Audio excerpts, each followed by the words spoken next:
ciertas tendencias que tiene la autoridad y que hemos estado observando, mi socio Marco Ruiz y mi socio Rodrigo Cervantes, del área de legal. Marco, si nos puedes apoyar, por favor, con la presentación.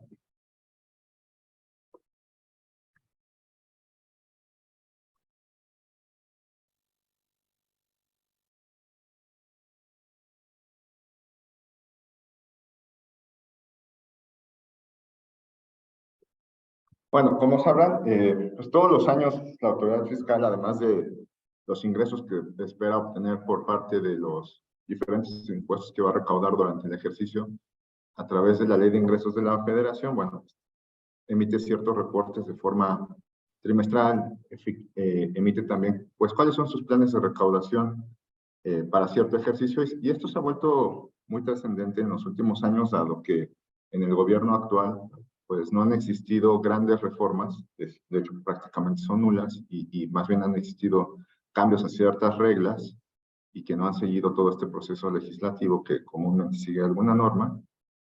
Se vuelve importante ver cómo está actuando la autoridad pues, para saber cómo vamos a eh, cubrir ciertos aspectos que pudiéramos tener en las empresas, ¿no? Para este año, pues tienen ciertas medidas para poder estar recaudando.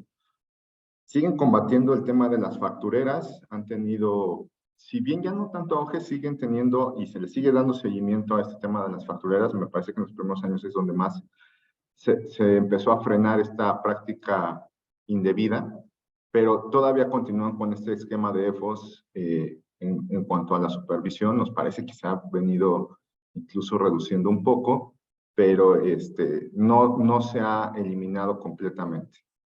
También el incremento en operativos carreteros, recordarán que ya están vigentes por parte de las autoridades las revisiones de las mercancías que se trasladen de un estado a otro. Bueno, pues también están tratando de evitar el tema del contrabando con la emisión del tema de la carta aporte, ¿no? Tienen unos análisis de programación de partidas atípicas, perdón, de ingresos y gastos, donde, bueno, la autoridad evidentemente creo que es por verlo de alguna forma, de las entidades que mayor le han invertido al tema de la tecnología y prácticamente pues están a la vanguardia en este sentido. Tan es así, y por poner un ejemplo, es que en España ya se está pensando en copiar este esquema de la facturación electrónica, ¿no? Como para que vean que México sí, en cuanto por lo menos en temas tributarios, pues lleva la vanguardia para que ya no sea solamente en papel. Y bueno, con toda esta información que tiene la autoridad, lo que ha estado haciendo, pues es ir viendo el comportamiento no solamente de los ingresos, sino también de las deducciones, que es donde más nos ha estado pidiendo requisitos, y en cuanto pues ve que no cumplimos algún requisito, pues busca la forma de llevarlo a un tema de no deducibilidad del gasto, de la erogación o del costo de la inversión, depende del concepto del que se trate, ¿no? También está con temas de revisión de esquemas de evasión de empresas que involucren el tema de las nóminas. Recuerdan que también había temas recientes que han sacado de las pensiones, algunas planeaciones que se tenían con esquemas de pensiones. Bueno, pues todavía se sigue revisando qué tipo de conceptos se están pagando ciertas empresas y por los cuales pues no está recaudando nada en la actualidad nuestro gobierno, ¿no? Revisiones de operaciones de comercio exterior, principalmente de importaciones, exportaciones temporales, porque lo que quiere verificar es el origen y, bueno, pues prácticamente saber cuál es el tema del negocio y el cambio que tienen precisamente ciertas mercancías aquí en México, ¿no? Han hecho publicaciones de tasas efectivas. Como sabrán, en algún momento, nos parece que era más derivado de la pandemia, hubo algunas publicaciones, de repente las dejaron de mostrarnos estas publicaciones, pero en la actualidad las últimas tasas, existen 8 publicaciones donde ya abarcan varias industrias, están más actualizadas, y bueno, vale la pena desde luego ir viendo las tendencias y cómo lo ve la autoridad sin que ella se tenga que meter al negocio, y viendo que tanto nuestras empresas, nuestros grupos, dependiendo del sector en el que nos encontremos, estamos abajo o arriba para medir el riesgo de cómo nos está viendo la autoridad, ¿no?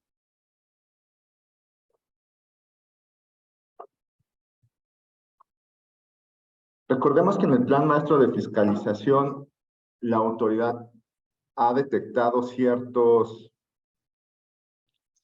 comportamientos, ciertas operaciones que se han venido realizando, que en el pasado incluso no se le había puesto atención y que ahora es un foco de alerta para la autoridad y sobre el tipo de contribuyentes sobre los que van a ir, ¿no? Tan es así que recientemente incluso se publicó un incremento en la recaudación para la autoridad en lo que va al mes de mayo. Ha existido un incremento del 2.7% respecto al mismo periodo del ejercicio anterior. Esto se vuelve importante porque el SAT ha mantenido un crecimiento. Evidentemente, hablando de porcentajes, no podemos hablar de 2 dígitos, es muy complicado. Sin embargo, el 2.7% calculado sobre billones, pues sí se vuelve interesante, ¿no?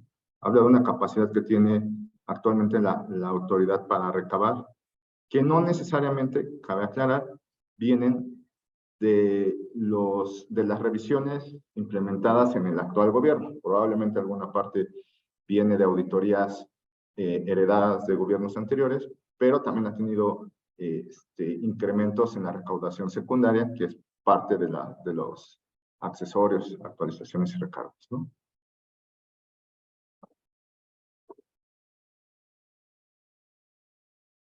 Esto no.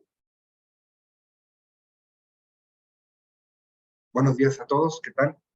Bien, hablando de una de las facultades de comprobación que tiene a la mano la autoridad actualmente, entre las que ya conocemos clásicamente, que son las visitas domiciliarias, revisiones de gabinete, nos encontramos revisiones electrónicas.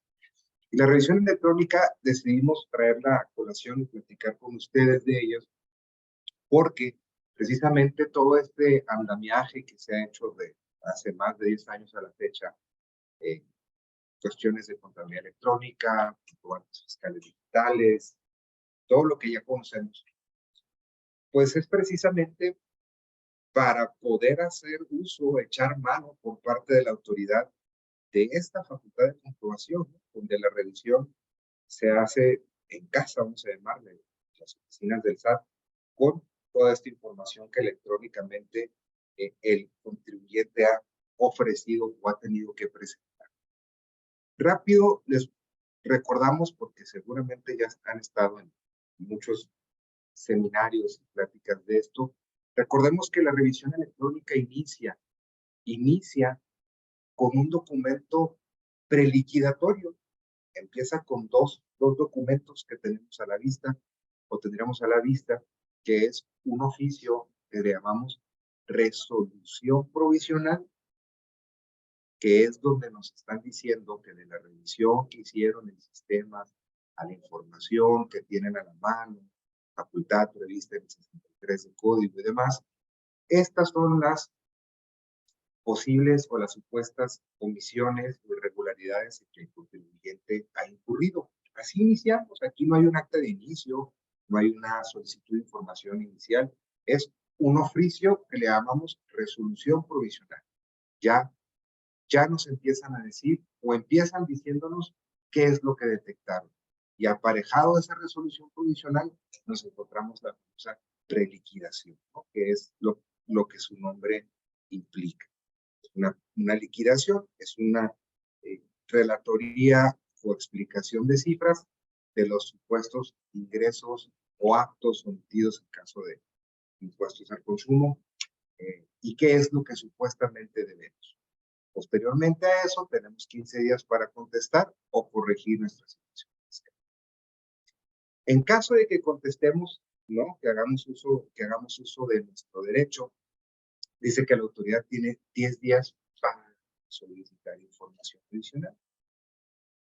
Contestamos esta información adicional y tiene otros 10 días para seguirnos pidiendo información.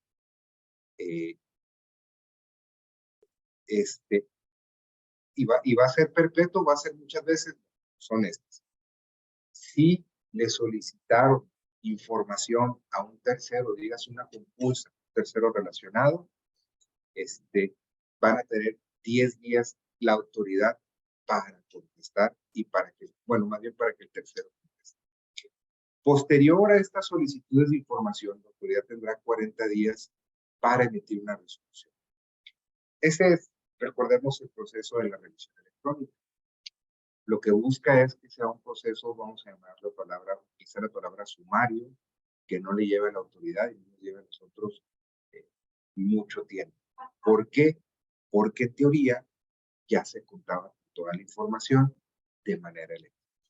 Esto vamos a traerlo a colación más adelante con Marco, con José Manuel, porque consideramos que no obstante que no se le ha dado el uso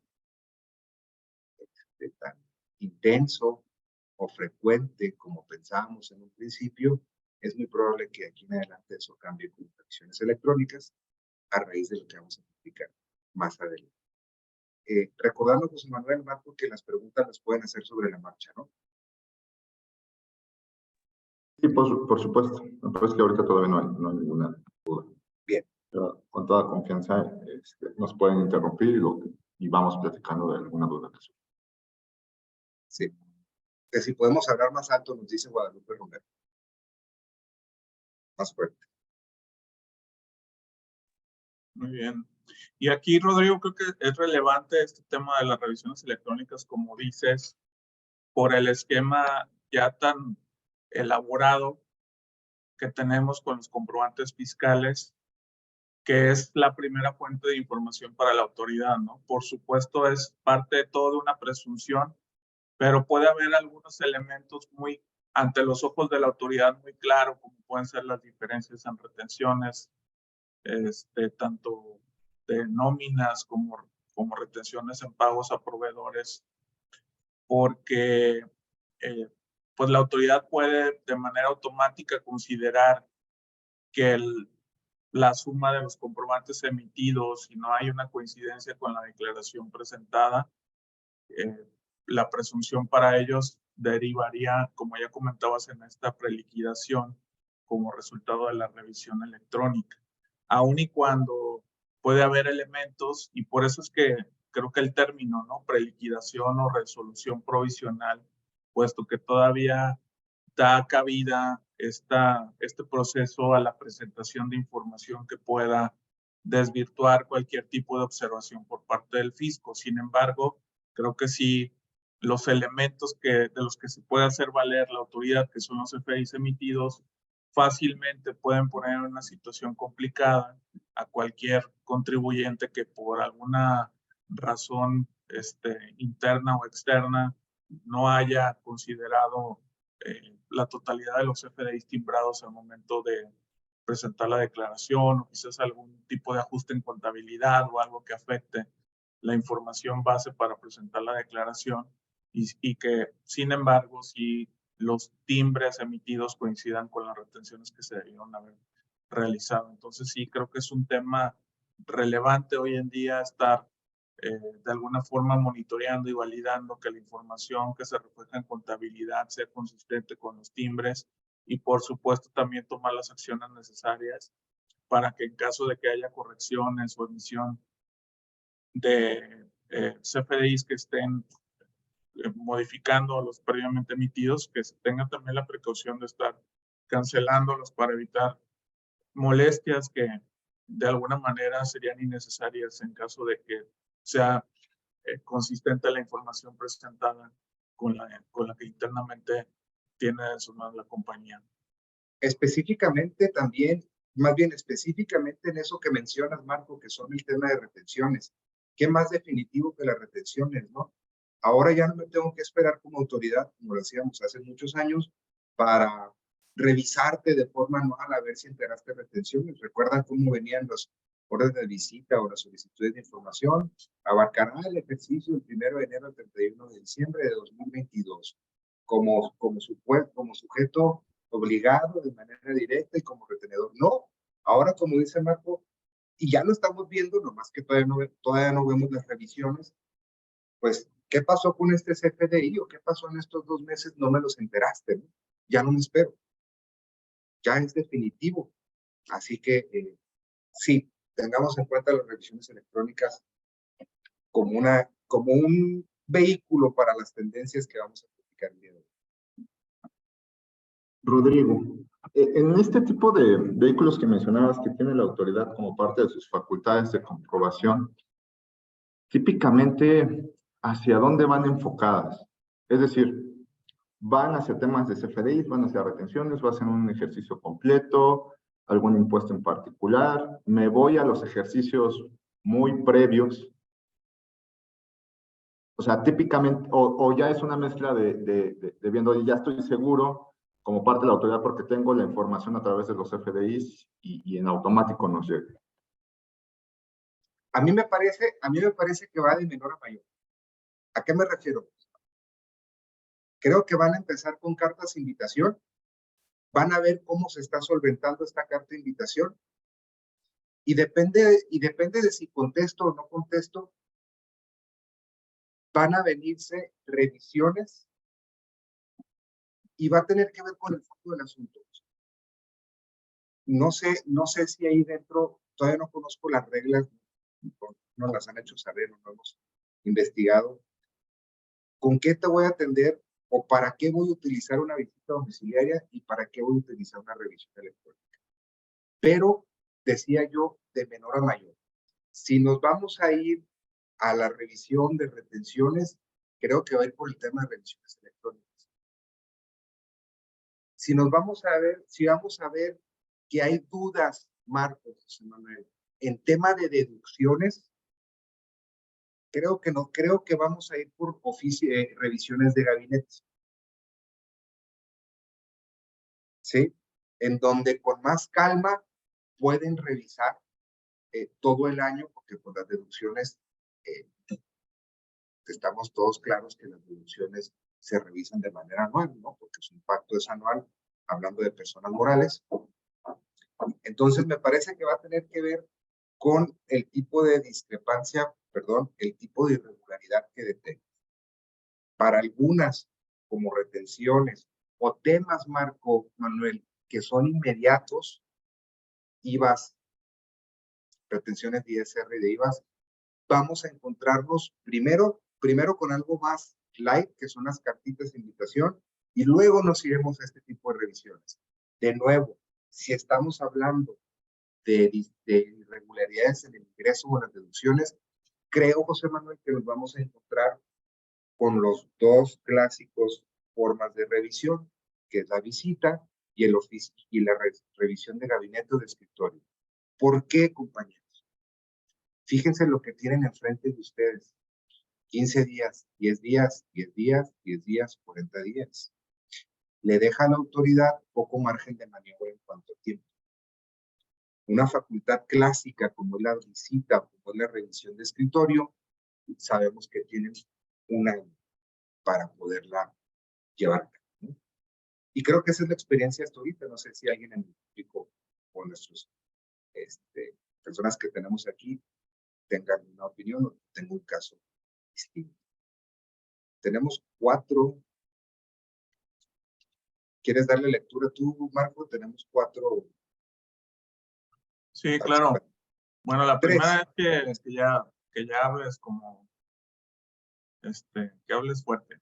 Esa ya la habíamos visto. La pregunta, Pati Ibarra nos pregunta si tenemos alguna noticia respecto a algún problema en los timbres de la segunda quincena de mayo para recibos de nómina.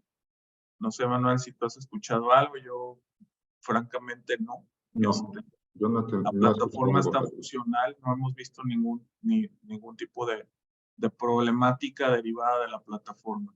Quizás puede ser algún tema interno, creo que valdría la pena ya terminando, si con gusto podemos platicarlo a detalle con cualquiera de los ponentes, pero no creo que haya algún tipo de problemática de la plataforma. Guadalupe Romero nos pregunta, si un CFDI se expidió en un año y se cancela en otro, ¿se deben presentar declaraciones complementarias provisionales y anuales o bien solo hacer el ajuste en el año que se modifica? Por favor, nos pueden compartir el fundamento de la respuesta. Gracias. En este sentido, Guadalupe, el año pasado todavía hasta antes de la entrada en vigor del CFDI 4.0, que finalmente terminó difiriéndose hasta 2023. Existió una regla transitoria, si mal no recuerdo, venía incluida en la segunda resolución de modificaciones a la miscelánea, no recuerdo el número del transitorio, y esa regla sí permitía hasta ese momento, que fue antes de la entrada en vigor del CFDI 3.0, sí permitía el hacer la modificación. Y ahí sí, el objetivo de esa modificación creo que consistía precisamente, o de esa alternativa, para centrar mejor la idea, el objetivo de esa alternativa incluida a través del transitorio era precisamente que cualquier contribuyente que estuviera en una situación previo a la entrada en vigor de la nueva plataforma tuviera la posibilidad de hacer el ajuste, si es que era el caso, de cancelar el comprobante, y el mismo transitorio pedía que además de hacer la cancelación del comprobante se presentara una declaración complementaria. Sin embargo, reitero, esta disposición transitoria ya no está vigente en la resolución miscelánea de 2023. Así que hoy por hoy, con el esquema que ya tenemos en vigor, el nuevo esquema de CFDIs, desgraciadamente hasta el momento no hay ningún tipo de regla o procedimiento que permita hacer la modificación, y evidentemente creo que sí se quedaron cortos en no prever eso, porque pues la problemática, pues creo que cualquiera puede seguirla teniendo, ¿no?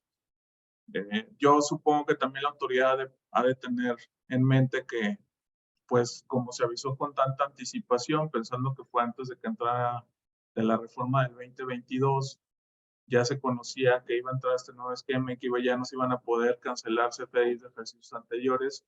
Como siempre, yo asumo que la posición de la autoridad fue: yo notifiqué con tiempo, aunque a nosotros a veces las circunstancias operativas nos lleven a otras cosas, pero generalmente la razón del SAT es de esta manera. Yo ya lo hice y notifiqué con tiempo, y entonces debería estar que hubiera algún tipo de restricción para esto bajo la posición del SAT. Entonces, desgraciadamente, cerrando el punto, hoy por hoy no existe ninguna regla que permita hacer ese tipo de modificaciones. Tenemos una pregunta más. Anónimo dice: esperamos problema en timbrado, pero en el mes de junio sí, aparentemente no ha habido ningún tipo de problemática, como ya comentábamos.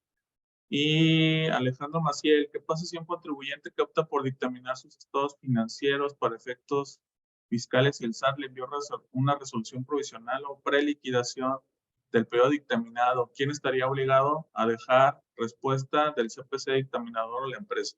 Rodrigo, ¿qué nos puedes comentar de esto? La empresa, definitivamente. El contribuyente, Alejandro, si tu facultad de comprobación está siendo dirigido al contribuyente, no puede el CPC tomar tu lugar, ¿sí? El CPC contesta lo que es la revisión al dictamen, que es otra facultad que está prevista en el código. Pero si la resolución provisional con la que inicia una revisión electrónica va al contribuyente, es la empresa que tiene que contestar. De acuerdo. Entonces, volvemos a la presentación y reiteramos: sobre la marcha, tengan la libertad de ir escribiéndonos sus preguntas aquí en el chat. Muy bien. Otro aspecto que creo que todos lo hemos enfrentado, todas las personas, tanto con personas físicas como personas morales, es la problemática en la devolución de impuestos. Y creo que la más recurrente para todos son las devoluciones de IVA. Los requerimientos de información adicional, sin duda, creo que han evolucionado bastante durante los últimos años, y siento que es una inercia que ya se ha venido generando por parte de la autoridad desde ejercicios previos a la incorporación de los CFDIs. Sin duda, creo que uno de los problemas que más le pesa al SAT y más que problema, pues es el derecho que tienen los contribuyentes de solicitar las devoluciones de impuestos a su favor.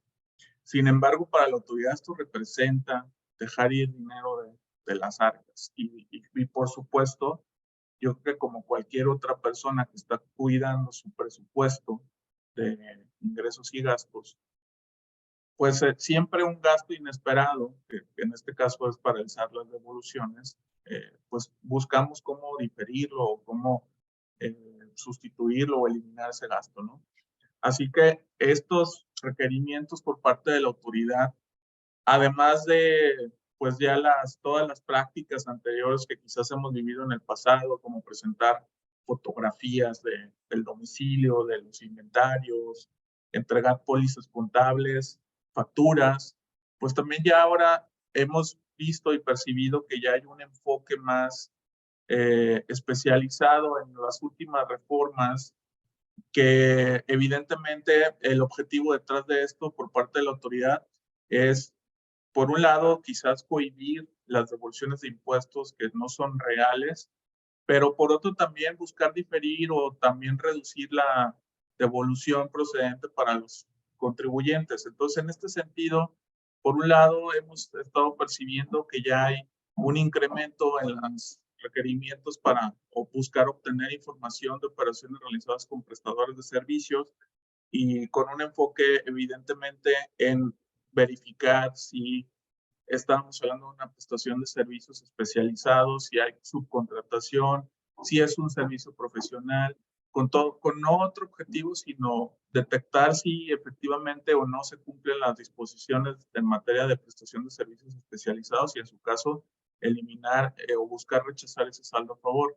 También tenemos y hemos vivido requerimientos enfocados en buscar la documentación soporte de los activos propiedad de la empresa. Y esto creo que también obedece a la materialidad, ¿no? Que hoy en día tiene gran relevancia el poder demostrar que la compañía tiene activos y personal necesarios para llevar a cabo sus operaciones. Diferencias atípicas entre ingresos y gastos también han generado este tipo de revisiones y lo voy a vincular con el siguiente punto, que son los orígenes de los recursos utilizados. Para la autoridad, ya cada vez también tiene más relevancia aquí en hacer o buscar una discrepancia entre el gasto que resulta en un acreditamiento y los ingresos cobrados.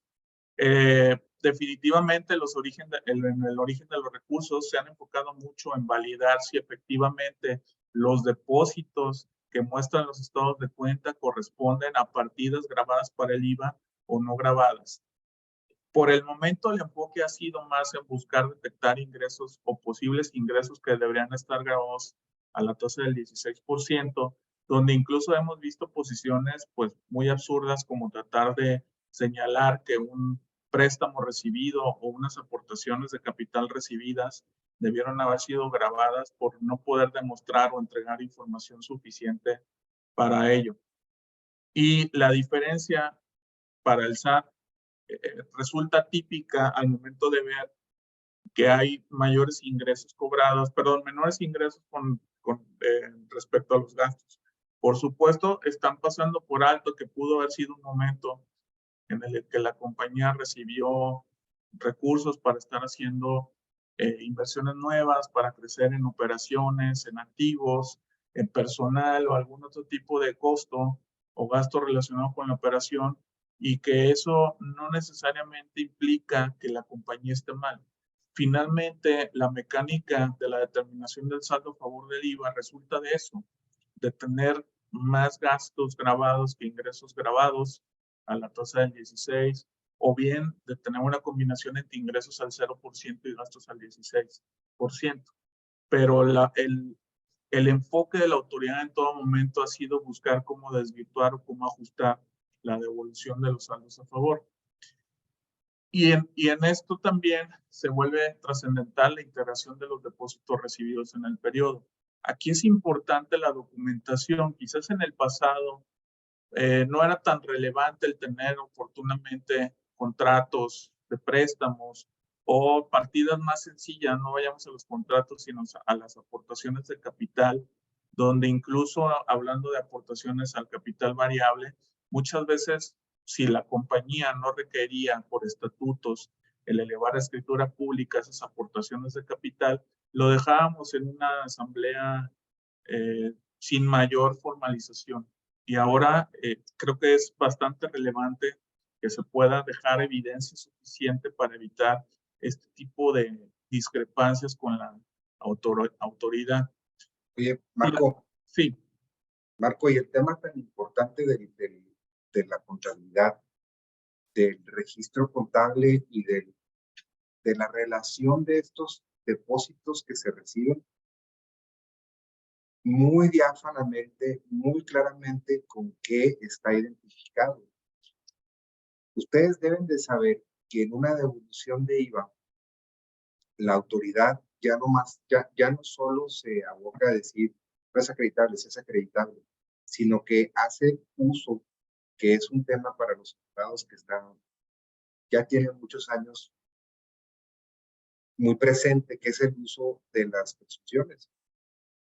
Entonces, inclusive hay tesis y criterios en contra del contribuyente en donde nos dice, si tú no tienes debidamente registrado en contabilidad un ingreso de tus actos, se van a computar para tus actos grabados y la autoridad los va a grabar al 16%, aunque tu actividad esté al 0 o exento.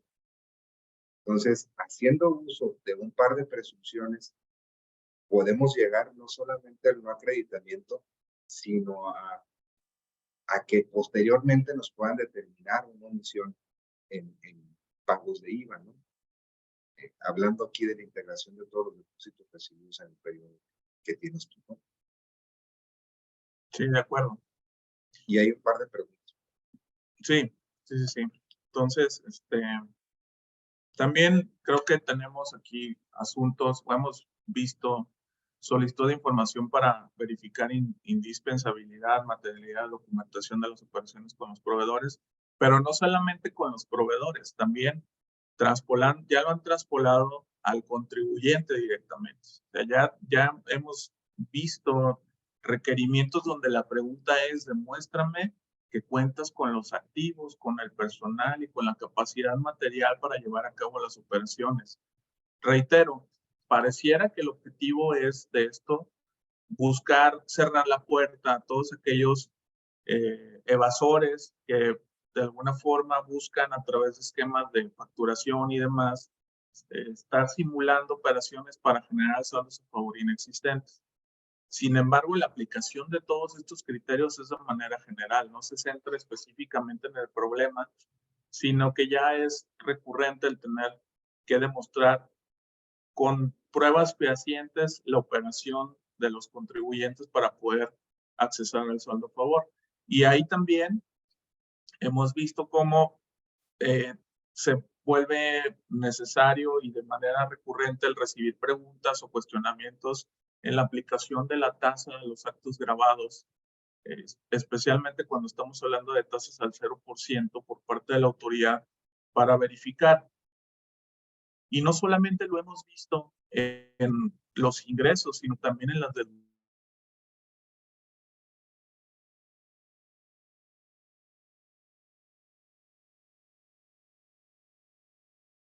busca.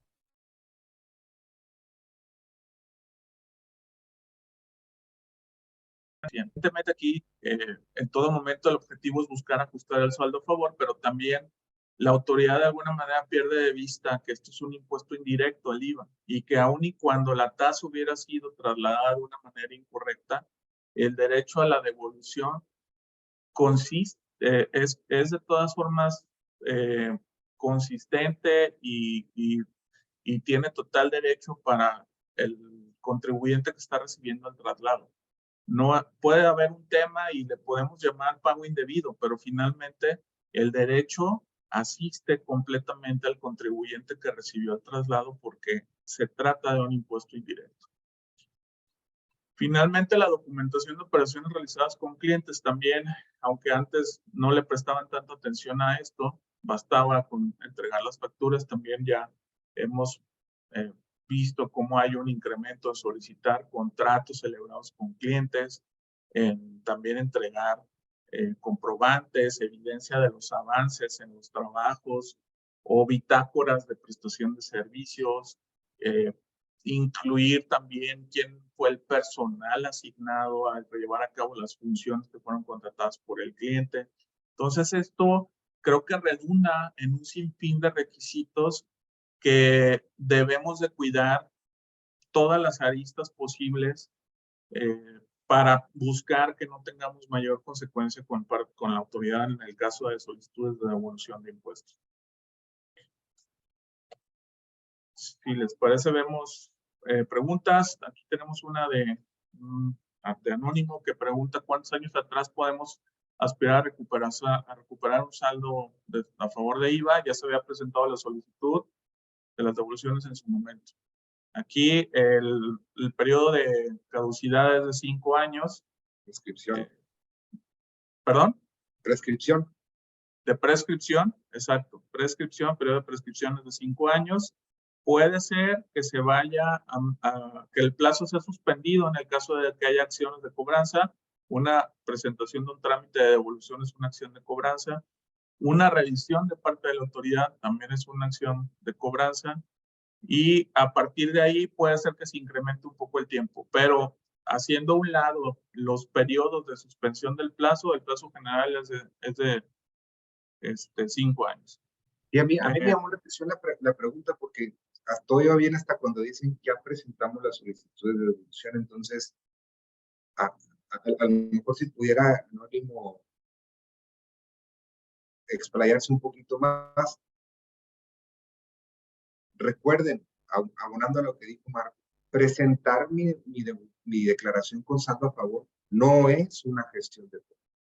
La solicitud de devolución, ¿verdad? En relación al criterio de la compensación, lo vamos a tocar en una lámina más adelante, si gustan unos minutos y ahorita lo platicamos. Sí, entonces vamos a dejar pendientes esas dos preguntas relacionadas para la compensación. Y tenemos aquí una que dice, ¿es posible que al recibir intereses de una entidad extranjera, al no tener documentación de contrato y por ser acumulable detone algún riesgo para el contribuyente mexicano, considerar que es empresa hermana en el extranjero de quien recibe dichos intereses? No sé, Manuel, si tienes ahí algún comentario.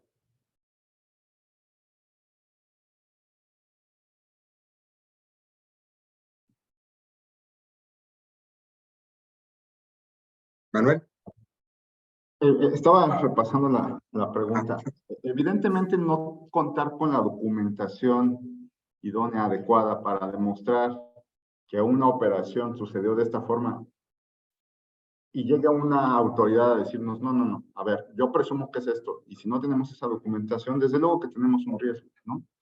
La documentación de la que hemos estado hablando, de la que se ha repetido, por ejemplo, en temas de materialidad, incluso que ya hay una tesis por ahí donde hace una lista de ciertos documentos ideales que se pudieran tener para demostrar la materialidad. El tener algunos elementos tampoco nos garantiza, o el tener incluso todos no nos garantiza. Y ahí se va disminuyendo el tema del porcentaje para desvirtuar lo que la autoridad pudiera estar presumiendo, ¿no? Entonces, en no tener un contrato ante ya alguna instancia, algún tercero con el cual pudiéramos estar defendiendo esta postura se trata de intereses, se trata de un préstamo, pues difícilmente pudiéramos tener argumentos a nuestro favor, ¿no? Sí, de acuerdo. Y creo que el riesgo inicial, Manuel, no sé qué opinas, sería que quisieran decir que es un ingreso al 16%, ¿no? Cuando definitivamente es un ingreso no objeto. Por supuesto, creo que aquí también hay que tener presente un tema que fue la reforma de la ley del IVA para incluir en la determinación del factor de acreditamiento los ingresos no objeto. Entonces, también aquí una repercusión directa de estos intereses es el tener que hacer el ajuste en el IVA. Correcto. Muy bien, entonces dejamos pendiente las dos preguntas que tenemos de compensación y lo retomamos en un momento más.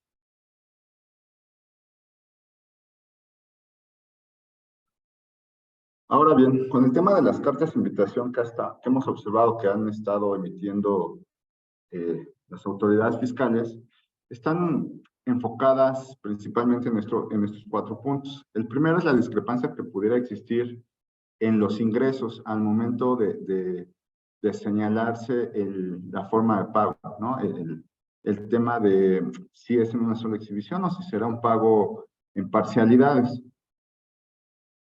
¿Por qué? Porque la autoridad lo que está haciendo a través de sus sistemas, nuevamente no es que una persona esté detrás analizando toda esta información, sino que se hacen cruces, compara lo que estamos nosotros declarando respecto a lo que pusimos en las propias facturas emitidas por cada uno de los contribuyentes para reconocer el tema de los ingresos. Y la autoridad lo que está presumiendo es, bueno, si ya efectuaste el pago porque tú, contribuyente, pusiste la clave, pues quiere decir que ya tendríamos que tener ciertos efectos fiscales, ¿no? En el caso del IVA, presumiría que ya están efectivamente cobrados. Si a lo mejor estamos hablando de alguien que acumula en función a flujo de efectivo, oye, ya incluimos como la clave del método de pago, que fue en una sola exhibición, la autoridad está presumiendo a través de sus sistemas que ese ingreso ya tendrá que estar acumulado, ¿no? No así para renta en el caso de las sociedades mercantiles, porque como sabemos, pues acumulan al devengo. Pero estos pequeños detalles que en ocasiones corresponden más a un error, ya pueden tener consecuencias de pago de multas, de pago de diferencias, y bueno, que estamos en la mira de la autoridad, puesto que existen estas diferencias, ¿no? Se van presentando estas diferencias. En el tema de la omisión de la presentación de pagos provisionales o definitivos, esto también lo tiene bastante identificado. ¿Qué pasa cuando hay discrepancia en las deducciones contra las que están timbradas, contra las que están declaradas? Aquí también habría que hacer un análisis exhaustivo de forma interna con el tema de las cancelaciones, ¿no? El tema de las cancelaciones que de repente, del lado de qué factura pudiera generarnos una doble acumulación en el caso de no cancelarla y se queda ahí en el olvido. En el caso de las deducciones, evidentemente, pues vamos a carecer del documento idóneo de este CFDI para poder efectuar la deducción. Y la autoridad en estos puntos, pues asumiendo que todas las transacciones tendrían que tener un CFDI, ¿no? Cuando eventualmente pudiéramos tener algunas que no lo son, que no tendrían que acompañarlos, que incluso están citadas en la resolución miscelánea, donde pudiéramos no comprobar ciertos gastos por ciertos montos derivados de ciertas operaciones con un CFDI, pero bueno, todo como lo hemos visto en los últimos años, la autoridad lo está cruzando de forma electrónica y su mejor herramienta, pues definitivamente serán estos CFDIs. ¿Qué va a suceder?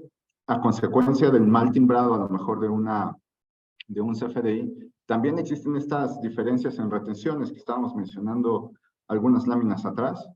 El hecho de decir, ya la pagué, la autoridad espera recaudar esa retención al mes siguiente, sin embargo, por haber puesto o haber incluido una clave que no le corresponde, en el sistema se generan diferencias y en automático pues empiezan a llegar estas cartas de invitación, ¿no? No es necesario que alguien esté atrás firmando y autorizando estas cartas de invitación.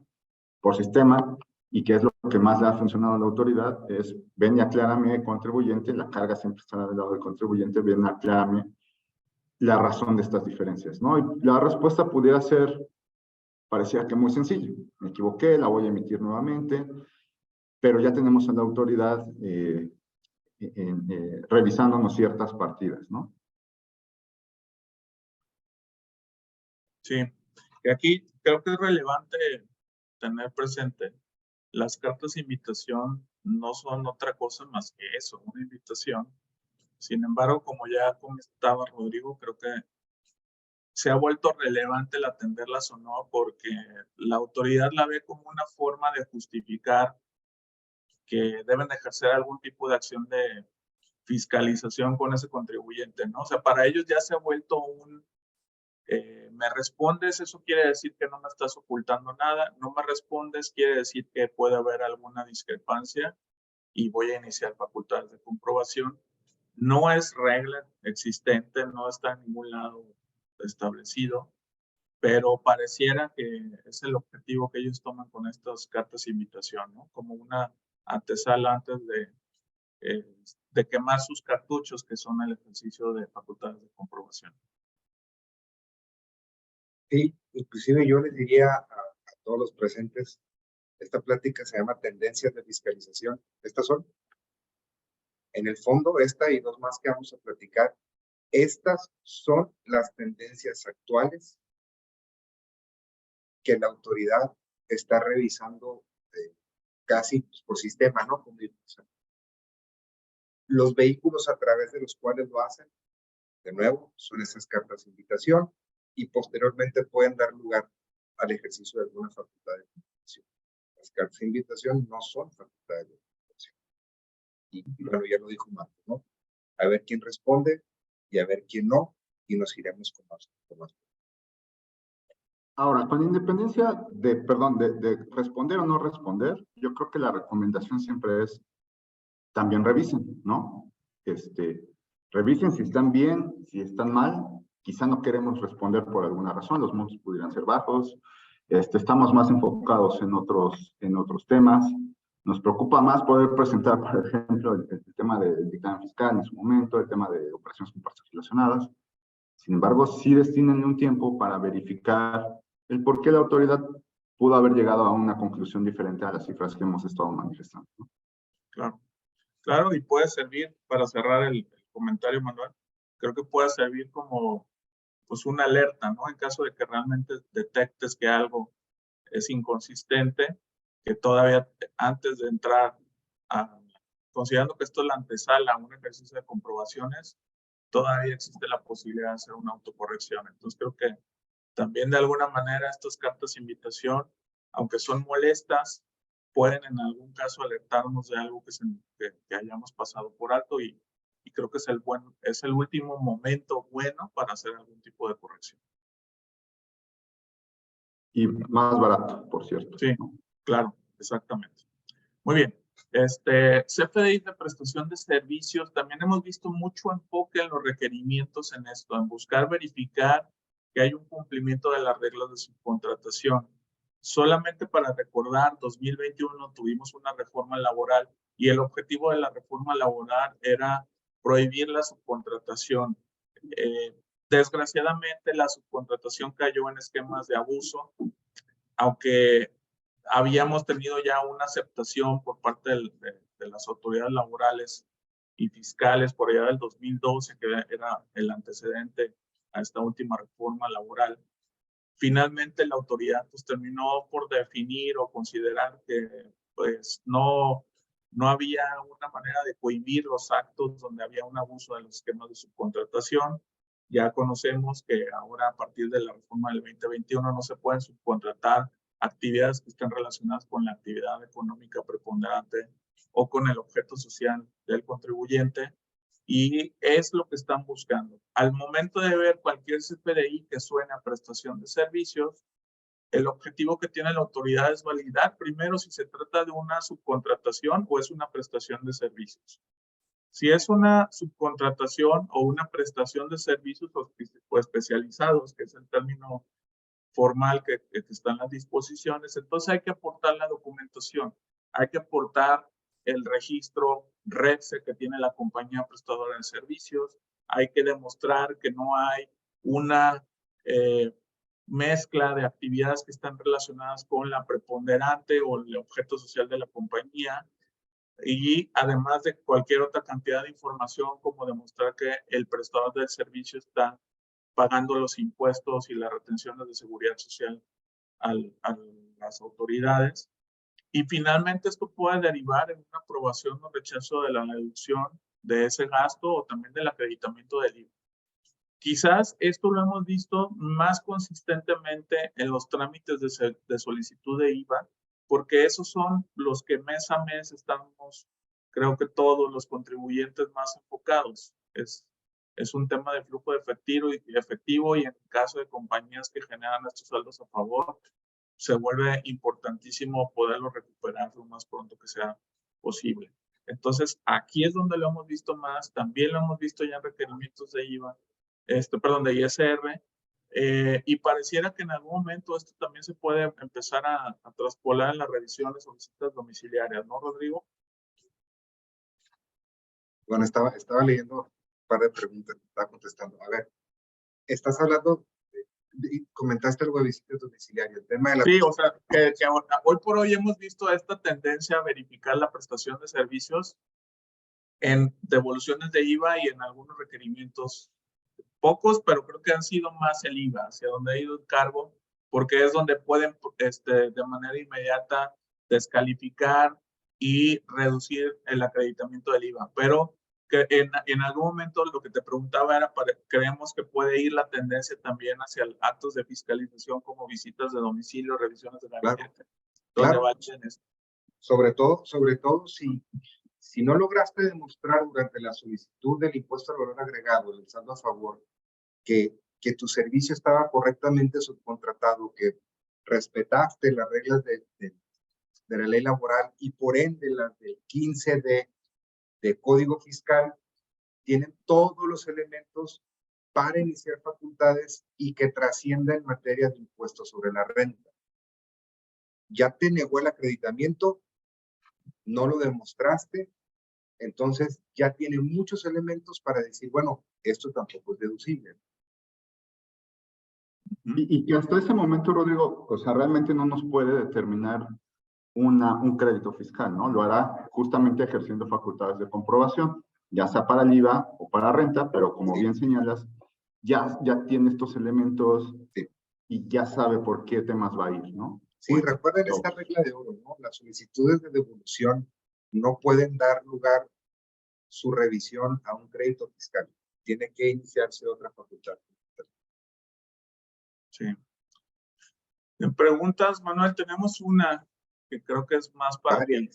¿Qué piensan respecto a la fiscalización que está realizando la Secretaría de Finanzas de la Ciudad de México respecto al impuesto sobre nóminas, determinando diferencias considerando como base las liquidaciones al IMSS, siendo que para efectos de esas contribuciones de seguridad social se consideran sobre un salario integrado y no sobre un salario nominal?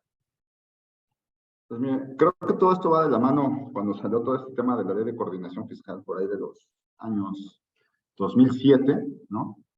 Donde se empezaron a hacer todos estos convenios, ahorita los están aterrizando. Ya sigue una cadena y lo que quiero señalar con este tema del antecedente es, ya las autoridades ya tienen este flujo de información y en cuanto ven que la autoridad fiscal rechaza una deducción por temas de subcontratación, temas relacionados con salarios, que afecta temas de renta, afecta temas de IVA. También se voltea a ver la autoridad, en este caso de Seguridad Social, que es el IMSS, voltea a ver y dice, a ver, si ya observaron algo, también me tiene que afectar, porque probablemente no me están pagando adecuadamente las cuotas.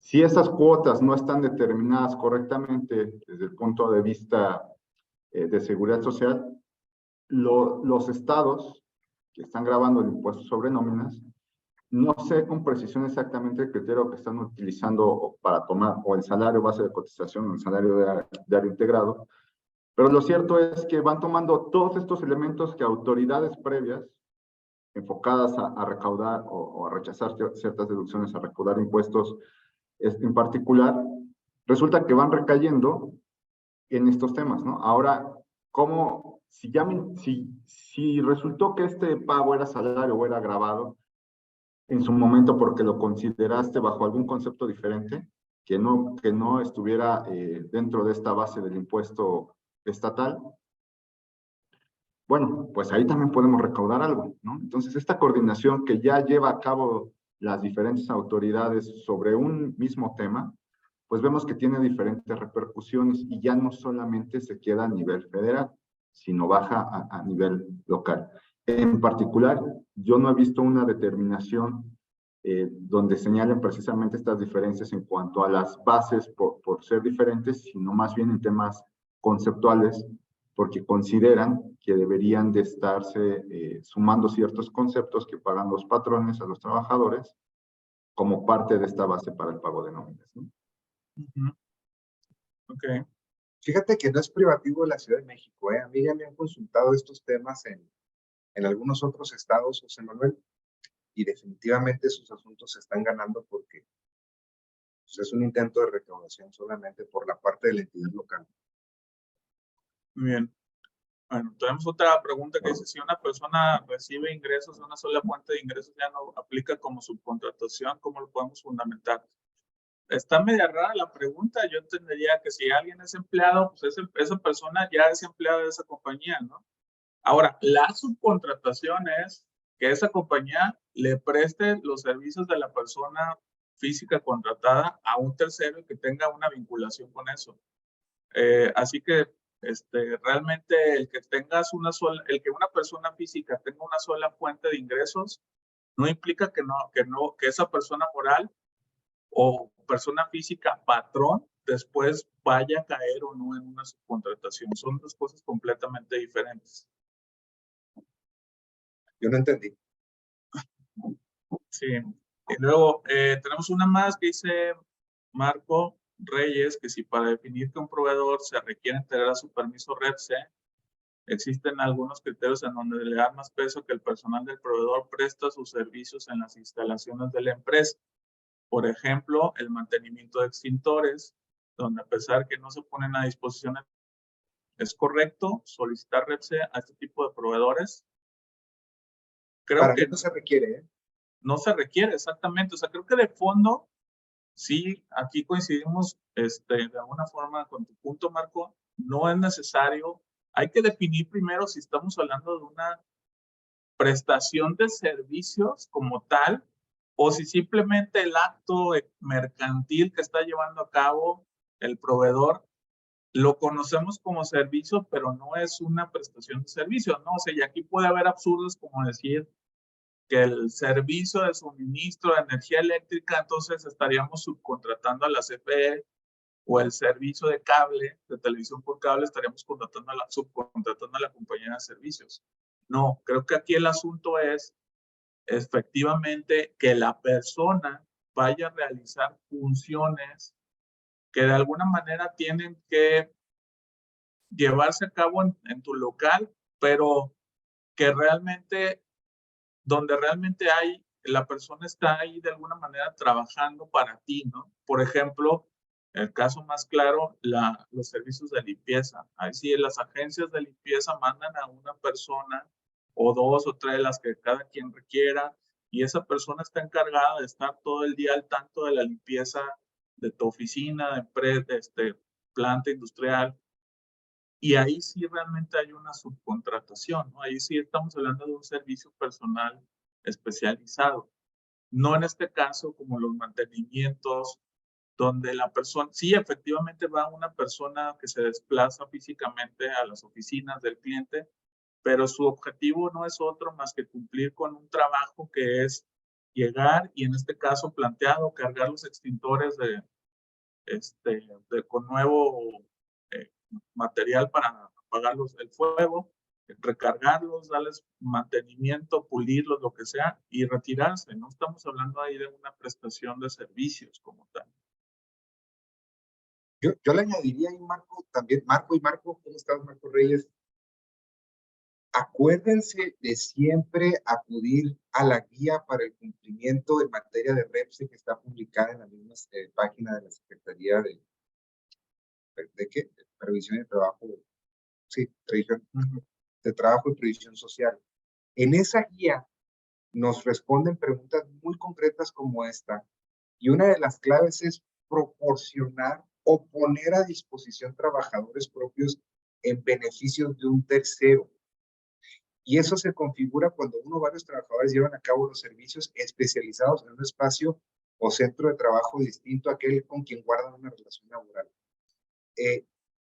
Esa guía, la mayoría de las veces le contestaba no sé si a ti, Marco, o a alguien más, esa guía nos sirve muchísimo en tratándose de cuándo necesitamos un REPSE y cuándo no. Aquí mi recomendación es, cuando tengan duda que la ley no se las resolvió, váyanse a las guías. Es muy probable que y si no, pues entonces hay que hacer un análisis todavía más. Sí. Muy bien. Carlos, tenemos aquí una última pregunta. Si tengo yo un servicio especializado y no tengo empleados suficientes, puedo contratar a un tercero que tenga un servicio especializado como el mío, o ya se consideraría subcontratación. Ya es subcontratación. Ahí sí ya es subcontratación, definitivamente, Carlos. Muy bien. Entonces, seguimos adelante.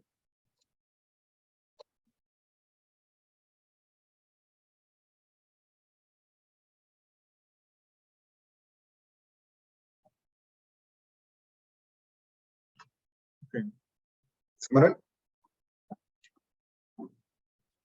En temas de carta aporte que ya tenemos al día de hoy vigente, que por un largo tiempo se estuvo postergando, se estuvieron incluyendo reglas particulares. Bueno, pues a partir del 1 de agosto del 23 se aplicarán multas para elevación errónea de la carta aporte. Recuerden que tuvimos un periodo en el cual ya se está obligado a la emisión de las cartas aporte sin ninguna multa, ¿no? Sin ninguna repercusión. Pero este periodo de gracia en el que ya debemos de emitirlo, pero no pasa nada desde el punto de vista de alguna sanción, va a terminar en el mes de septiembre y bueno, perdón, a partir del 1 de agosto pues ya tendría que estar en vigor, ¿no? ¿Dónde nos va a aplicar este tema de la carta aporte que muchos estábamos pues bastante preocupados y nos iban a estar deteniendo por cualquier razón en cualquier lugar? Bueno, recuerden que es cuando se ocupa la red de carreteras federales, ¿no? Es en ese momento donde tendríamos que estarlo expidiendo y, bueno, contar con la evidencia de su expedición en caso de que exista alguna revisión por parte de las autoridades en estos tramos carreteros. ¿Qué se debe de cumplir? Bueno, pues todos aquellos requisitos que están previstos en el instructivo para su llenado y que además, bueno, pues acrediten la legal estancia en el país, tratándose de mercancías de importación y que, bueno, nos van a servir obviamente también para soportar nuestro tema de deducción y acreditamiento en el caso de este último delito. Okay. Junto con esto también se ha incrementado las revisiones de importaciones temporales y pues aunque digo es un tema más que requiere más análisis por parte de un especialista en comercio exterior, sí creemos importante comentar por lo menos estos 4 puntos que consideramos que son esenciales y pilares en el cumplimiento de este tipo de obligaciones. Primero, hay que tener en cuenta los plazos autorizados de acuerdo al tipo de mercancía. Hay un plazo peritorio para retornar mercancías cuando estamos hablando de importaciones temporales y caer en incumplimiento con ese plazo puede derivar en algún ejercicio de facultades de comprobación, o más que eso, mejor dicho, puede derivar en el pago de regularizaciones de importaciones, más que la revisión, ¿no? Porque esto, aunque se supone que hay intercambio de información con el fisco, que deberían de tener el control por todos los pedimentos e información que tienen de las aduanas, la realidad es que la ejecución de esto no va vinculada con eso. Aún creo que no han logrado todavía perfeccionarlo como los FDIs. Pero sin duda en algún momento eso yo creo que va a ser también información fuente para ellos. Esto de la mano con el cumplimiento del programa IMEX y la certificación para efectos de IVA y de IEPS. El IMEX, el programa IMEX, que es el programa para la industria manufacturera y mexicana de exportación, hemos tenido conocimiento de la problemática que hay en la obtención de estos programas. Entonces, definitivamente el cumplir con las reglas y con los reportes y toda la información necesaria para esto es fundamental para cualquier compañía que lo tiene, ya que los procesos en este momento son muy, pero muy largos para poder lograr obtener el programa IMEX. Y aquí, desgraciadamente, también esto ha resultado como parte de la política recaudatoria. Por alguna razón, el personal del SAT ha estado presionando economía y hay ahí como cierto recelo o mal entendimiento sobre la posible, así lo ven, como posible evasión del pago de impuestos de importación. Entonces, eso ha generado, detonado en que sea complicado en este momento obtener un programa IMEX, y la certificación para efectos del IVA y IEPS también, que es lo que permite hacer las importaciones temporales y diferir el pago del impuesto sin ofrecer ninguna garantía. Y las certificaciones, hay que recordar que hay 3 modalidades, A, AA, AAA, dependiendo de la modalidad, es el periodo en el que tienen que estarse recertificando las compañías, tienen que estar presentando información a cuenta cada 1, 2, 3 años para lograr mantener la vigencia de las certificaciones. En caso contrario, hay que recordar que se debe de ofrecer una fianza a favor del fisco, y esa fianza debería estar cubriendo las importaciones temporales que esté efectuando la compañía. Y finalmente el otro, que va muy de la mano con los plazos para el retorno de las mercancías, es la revisión de los saldos en el anexo 30, que es la balanza de las importaciones temporales y las descargas cuando se dan los retornos de esas importaciones temporales. Esto consideramos que también va a ser en algún momento, ya han comenzado a ejecutar acciones de fiscalización, y sin duda creo que van a seguir buscando por ahí también, porque les ha dado resultados. Definitivamente todas las compañías que están en esquemas de importaciones temporales, pues por algún tema de la cadena de suministro, de la cadena productiva, o incluso de información interna, pues puede ser que caigan en incumplimiento, especialmente con el primero de los puntos, con el plazo establecido para el retorno de las mercancías, y eso resulta en la necesidad de pagar impuestos.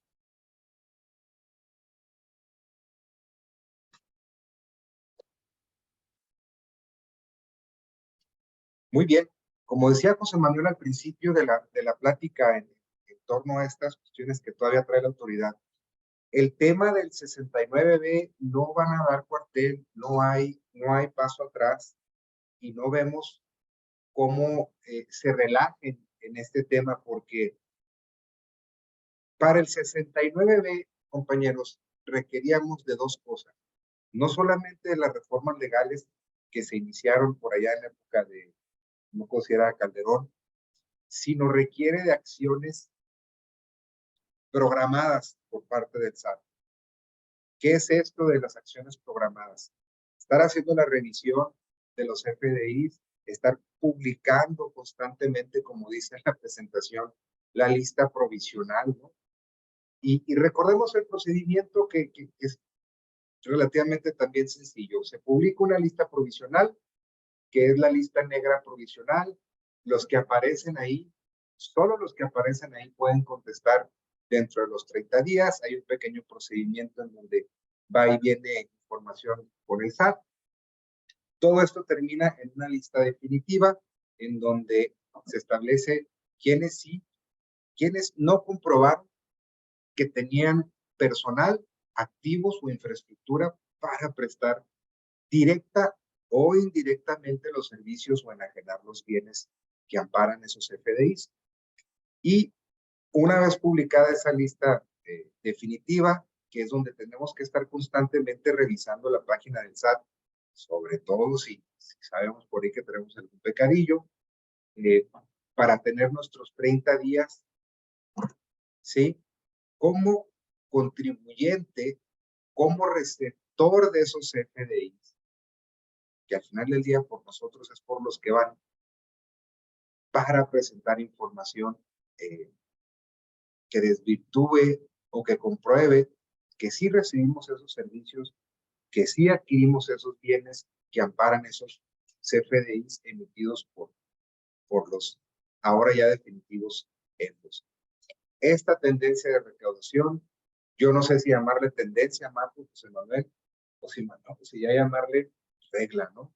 Porque es permanente y no se va a desaparecer, por lo menos en muchos años, y la razón es que se sigue acudiendo a este tipo de soluciones, vamos a llamarle, se sigue acudiendo a este tipo de opciones que, dicho sea de paso, han sofisticado han hecho más tangibles quienes prestan, a quienes se dedican a esto, sus servicios, ¿no?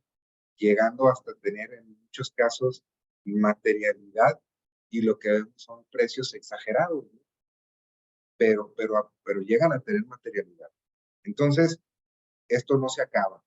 No hay mucho más que decir, más que estar atentos a la lista definitiva o a las listas provisionales de EFOS. Sí, de acuerdo, ¿no? Y lo importante es, existen muchas empresas que ya hacen un proceso de selección, este filtro de proveedores, donde nos piden para hacer incluso entrar como nuevos proveedores a su lista, cierta información como la constancia de cumplimiento, la constancia de situación fiscal, datos muy particulares de las empresas que van a actuar como proveedores, ¿no? Pero ese es un primer filtro y creo que está genial que lo podamos hacer. Sin embargo, no hay que soltarlo y hay que estar haciendo esta revisión de forma periódica. Hay que sumar este nuevo proveedor a esa lista para que empecemos a hacer match con la información de la lista negra que viene del 69 y bueno, que sea una revisión constante, periódica, que pueda tener la certeza de la compañía y sobre todo del tipo de proveedor que tiene, si tiene o no problemas con el SAT, y sobre todo para poder actuar y que no nos rechace la deducción o el acreditamiento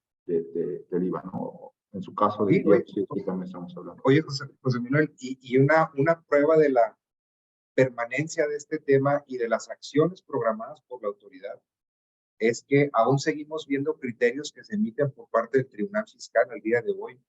Uno de los más recientes zanja una gran discusión y un argumento de defensa que se tenía, que es, a ver, si Patito SASB salió publicado y los proveedores y los clientes que salieron publicados en la lista provisional, recuerden que la lista provisional se compone del acusado, vamos a llamarle, de los ejercicios y de a quién le facturó. Entonces, antes decíamos, oye, pues yo no salí como cliente en esa lista provisional, o yo no fui cliente de ese contribuyente ese año que dice la lista provisional. Se acabó esa discusión. Son todos los clientes por todos los años. Sí, correcto.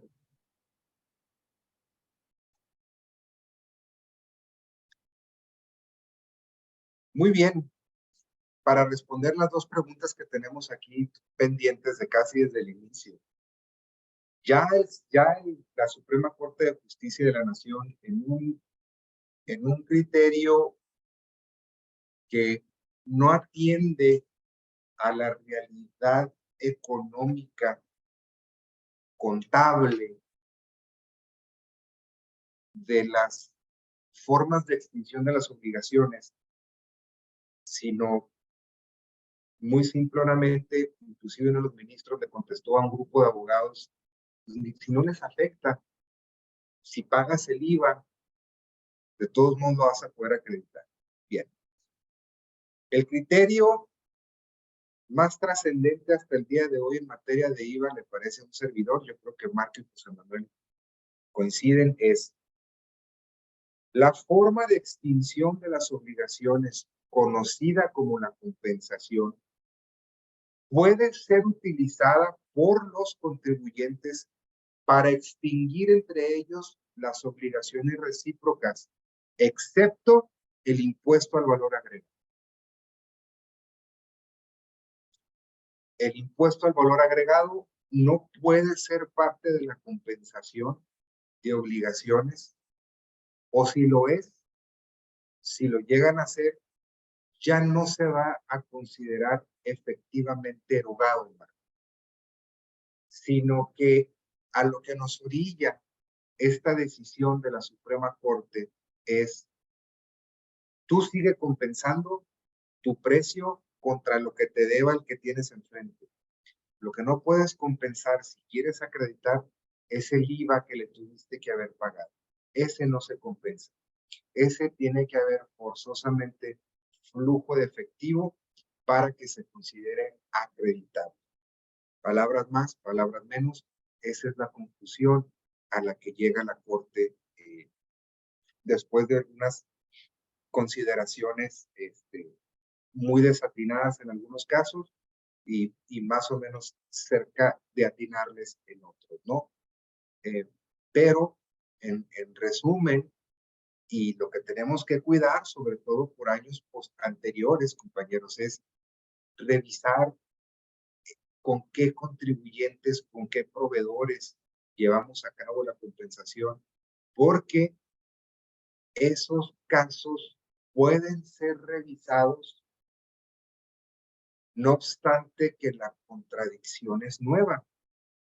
Esta contradicción que salió entre tribunales del estado de Guanajuato, del circuito de ahí, no obstante que es de este año, no significa que los años anteriores estén cubiertos. Esta es una pregunta que nos han hecho muy frecuentemente. Oye, Rodrigo, la irretroactividad de la ley y la retroactividad de la jurisprudencia funcionan de una manera muy distinta. Y lo que tenemos aquí es una jurisprudencia.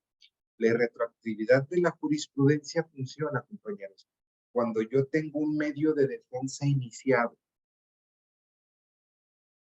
y se me pretende aplicar una jurisprudencia que se creó posterior a mi medio de defensa.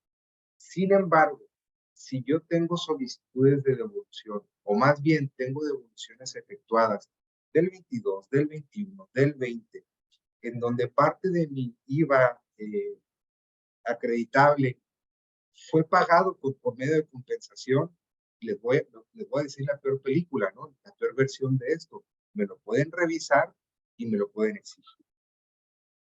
O si no he solicitado saldos a favor y tengo IVA que fui cubriendo a mis proveedores por medio de la compensación de ese IVA, también son actos que me pueden revisar.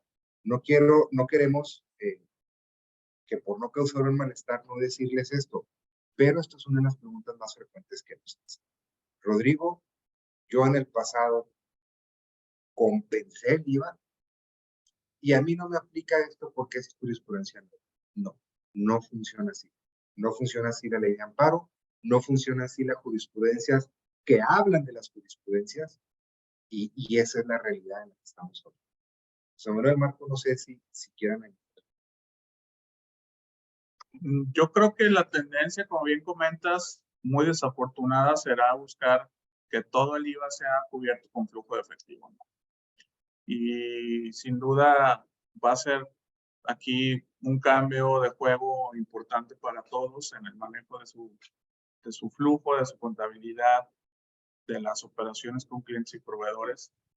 Pero podemos, si ya lo vimos con la compensación y ahora recientemente con el último criterio aplicable para capitalización de pasivos, yo creo que podemos esperar que esto vaya a otro tipo de operaciones donde históricamente y por pues como se da el cumplimiento de obligaciones, hablando en términos legales, pues creo que tenemos aquí un problema importante, ¿no? Porque está modificando completamente la forma de hacer negocios el que estén tomando estos tipos de criterios con el flujo de efectivo. Sí, yo aquí le veo dos temas. Uno es la tendencia de todo el IVA tiene que ser flujo, con la tesis que sacaron hace un par de semanas.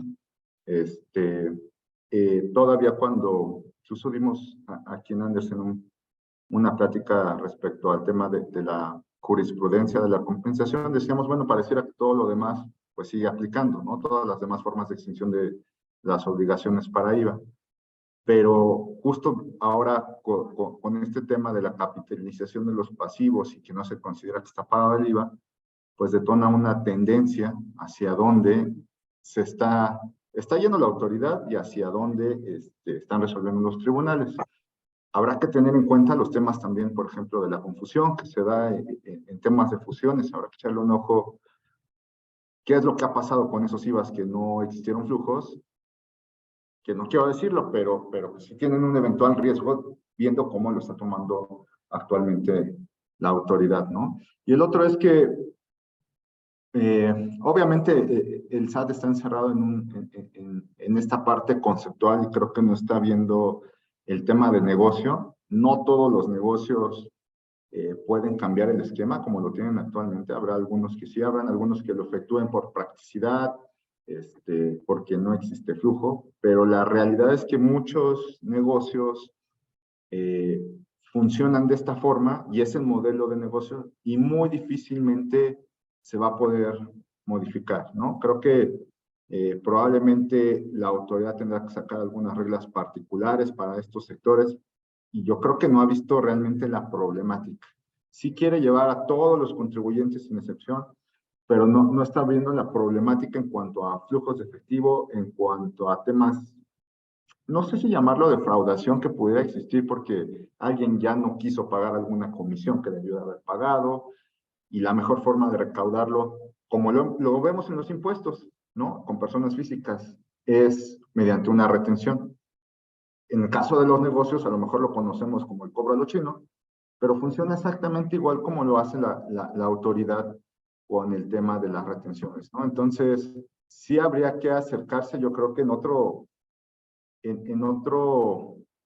con una estrategia diferente ante la autoridad, más como tema de negocio, porque ya sabemos, y un poco lo que decía Rodrigo es, el tema de la retroactividad del SAT se puede ir a verificar 5 años, incluso si leemos la ley sigue siendo la misma que teníamos desde el 18, 19, y lo ponemos en un texto comparativo, lo agarramos, lo ponemos en Word, seguirá diciendo lo mismo, seguirá diciendo lo mismo. Lo único que nos aclaró el tribunal es, a ver, así debió haber sido siempre, ustedes me preguntaron, llegaron hasta acá y ya resuelto.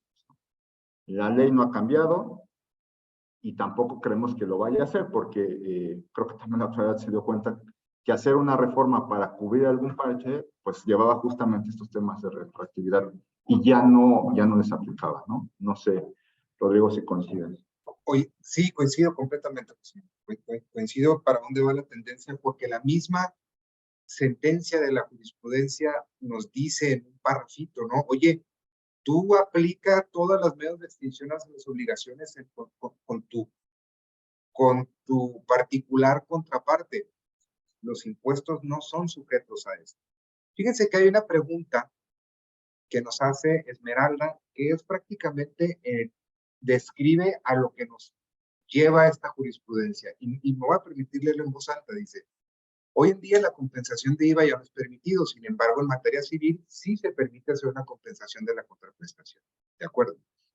¿Qué opinan respecto a que en una transacción se compense la contraprestación y existe un flujo solo por la parte del IVA, emitiendo sus respectivos complementos de pago? Aún no conozco que algún contribuyente le esté aplicando. Eso es lo que se debe de hacer. Marco, inclusive, que creo que tú y yo tenemos algún caso en donde sí lo llevan a cabo, ¿no? Sí, correcto. Sí. No hay otra manera de hacerlo, ese criterio. Para bien o para mal no está tampoco prohibido, ni el criterio habla de que todo tiene que estar realizado. No. Muy desafortunada la resolución, pero el enfoque de la resolución es precisamente ese, ¿no? O sea, la compensación la puedes hacer para efectos civiles, pero el IVA, que suena medio absurdo, ¿no? O sea, para efectos civiles, pues también la deuda incluye los impuestos involucrados, ¿no? Pero la definición por parte del tribunal fue, tú puedes realizar la compensación, pero el IVA, la ley del IVA requiere que sea efectivamente pagada la contribución. Entonces el IVA ese sí quedaría fuera de la compensación y tendría que haber el flujo de efectivo. Sí sería una manera de práctica de solucionar el tema, por supuesto emitiendo los comprobantes. Ya nos veremos en el momento de algún tipo de requerimiento cómo demostrarlo. No es que no vaya a quedar, definitivamente va a estar el contrato de compensación y yo creo que va a ser también importante que ese contrato sea claro respecto a que el IVA va a ser pagado con un flujo y que se guarde la precaución de tener identificadas las transferencias y por supuesto pues toda la documentación alrededor. Entonces sí, es una manera de solucionar el tema y es lo que prevé la propia resolución. Okay. Entonces, Sí, de acuerdo. y ya por último tenemos este tema, que es el de los criterios contra esquemas de nómina agresivo. Además de la venta de factura de CFDIs, está también esto que pues por muchos años hemos vivido diferentes tipos de esquemas y que actualmente creo que los que ya tienen identificado el SAT pues están enfocados en, por un lado, entregar pagos por conceptos de jubilaciones o pensiones a los trabajadores, por otro, deducir aportaciones, pagos por aportaciones que se hacen para la creación de reservas para pensiones al personal, no retener el ISR en los pagos que se hacen por dichos conceptos y deducir y acreditar los pagos. Creo que aquí a lo mejor el que ya es menos común, pero también sigue siendo existente, es el de los sindicatos. Y estos esquemas pues están enfocados precisamente en esto, ¿no? En argumentar pues con una lectura muy sesgada de las disposiciones, que son ingresos que no están contemplados dentro de la ley y que por ello deberían de ser exentos de impuestos, ¿no? Ese es creo que el argumento general que hemos vivido o visto o escuchado todos de parte de los que ofrecen este tipo de esquemas. Sin embargo, pues lo que siempre, que por lo menos de nuestra parte como asesores y buscando siempre proteger a nuestros clientes, pues creemos que el argumento principal de esto lo dejan por fuera y eso es que la propia ley incluye una coladera que son entre otros ingresos, ¿no? Entonces, simplemente buscar definir o señalar que esto está fundamentado en que la ley no es clara y no establece específicamente en alguna fracción o en un artículo que tienen que estar grabados los conceptos que ofrecen como una medida de reducir carga tributaria para los empleados son válidos, ¿no? Y al margen de esto, creo que la parte más importante para el contribuyente es, pues, el ahorrarle o el buscar ahorrarle algún tipo de impuesto al trabajador pone en riesgo su deducción. Ese impuesto es del trabajador, es una retención que no le cuesta a la empresa. La empresa lo único que hace es un recolector de esas retenciones y se termina convirtiendo en un brazo del SAT. Termina haciendo las retenciones y pagándoselas al SAT. Así que es extraño escuchar este tipo de ofrecimientos porque la verdad es que la compañía no gana. Al contrario, se pone en un riesgo importante el patrón porque es un requisito indispensable para deducción que estén hechas las retenciones y enteradas. Y esto definitivamente ya hay criterios por parte de la autoridad, ya ha habido comunicados, ya los tiene detectados y conocemos que ya está comenzando a hacer o a efectuar revisiones de este tipo de asuntos. La primera, que es el primer perjuicio o problemática, es precisamente directamente con el que recibe el beneficio, que es el trabajador. En el rechazo de sus saldos a favor, cuando presenta su declaración anual, o también incluso con requerimientos directos, ¿no? Por tener algún tipo de ingreso exento. Y para la empresa viene consecuentemente también, pues como ya comentaba, no puede demostrar la compañía haber hecho las retenciones y eso pone en entredicho la deducción de este tipo de conceptos. Y ojo con la existencia, todavía existen, claro que existen ingresos no objetos, sobre todo, más bien para personas físicas, pero tampoco es muy amplio el margen, ¿eh? Conozco los esquemas que están por ahí, o algunos esquemas que están por ahí de ingresos no objetos. Sométanlo de veras a un análisis de 4 ojos, es decir, que alguien les eche un ojo, porque sí pueden llegar a los problemas que ya elocuentemente dijo Marco.